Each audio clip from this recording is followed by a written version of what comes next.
Torej, zdi se mi zelo pomembno, da se na Ekonomski fakulteti v Mariboru odvijajo sedlarjevi dnevi, ki so tradicionalni, in letošnja tema je še posebej aktualna, to je pametna specializacija, je povezana seveda z razvojem regij, z skladnim razvojem regij, in Ministrstvo za kohezijo in regionalni razvoj je že pred meseci odprlo zakon o zagotavljanju skladnega regionalnega razvoja, kjer smo se skupaj z vsemi deležniki, tako lokalnimi skupnostmi, razvojnimi regijami, gospodarsko zbornico, obrtno zbornico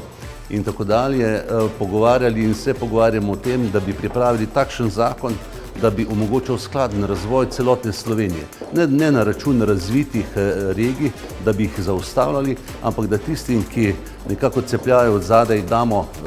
denar in pa seveda tudi znanje in energijo za to, da jih dosežejo.